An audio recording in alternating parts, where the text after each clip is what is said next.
ভালোবাসা যতটুকু আছিল তোমাকে দিয়ে দিছি। এই হাসি, এই এত সকালে পানির মধ্যে নামি থাকলি তো ঠান্ডা লেগে যাবে নি। গলা ভালো হওয়ার বদলে তো নষ্ট হয়ে যাবে নি সাহেব আলী। গলা নষ্ট হলে তো কোনো সমস্যা নেই হাসি, তোমাদের উস্তাদের গলা তো ফাটা বাসের মতো, ওই গলা নিয়ে এসে যদি উস্তাদ হবার পারে তা আমি শিল্পী হবার পারবো না হাসি। নবাব আলী উস্তাদ আমার গান শিখাবি না, আমি দেখি তাক ছাড়া গান শিখবার পারি কিনি। গান শেখার জন্য তোমার এত কষ্ট করার কি দরকার? আমিই তো গান শিখতেছি। তাছাড়া সংসারে দুজন শিল্পীর কি দরকার? তুমি গান শিখতেছো জন্য তো আমার গান শেখা জরুরি হয়ে পড়ছে হাসি। স্ত্রী গান জানে, স্বামী জানে না, তাহলে কি খারাপ বিষয়টা? স্ত্রীর সাথে স্বামীর যোগ্যতায় খাটো হয়ে গেল, এটা তো একজন পুরুষের জন্য অপমানজনক। তোমার মনের মধ্যে তাহলে এই আছে সাহেব আলী, আমার সাথে তোমার যোগ্যতা বেশি হওয়ার জন্য তুমি গান শিখবার চাও?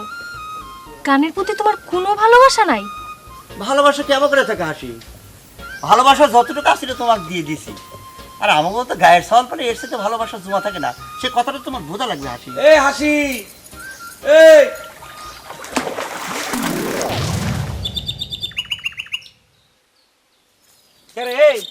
এই হাসি, এই আমি তোকে বাড়িতে খুঁজে পাইনি। সকালবেলা পুকুর ঘাটে তোর কি কাম বাদিছে? পুকুর ঘাটে মানুষ কি কামে আসে দেখতেছো না? গোসল করব। কি করবি? গোসল করব, গোসল।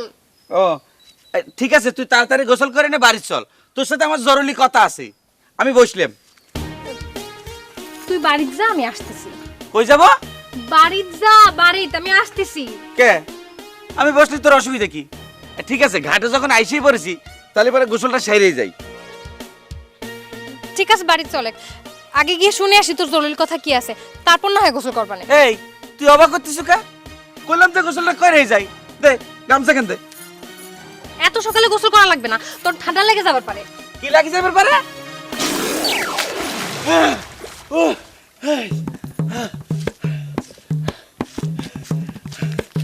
দম বাড়ানোর প্র্যাকটিস করতেছি বিল্লাল ভাই।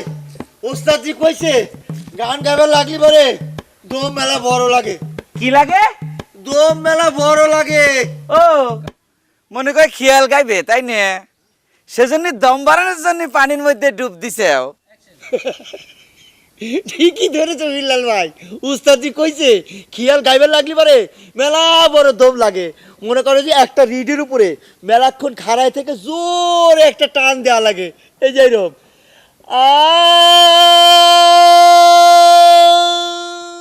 দেখো বেশি দম বাড়ানোর প্র্যাকটিস করবে যায় না, শেষকালে কখন দম বাড়ায়া যাবে নি টেরও পাইবে না। কইলাম ফাজিল স্যাংরা কোনে কার। না বাইরে না, এই যে তো প্র্যাকটিস করতেছি।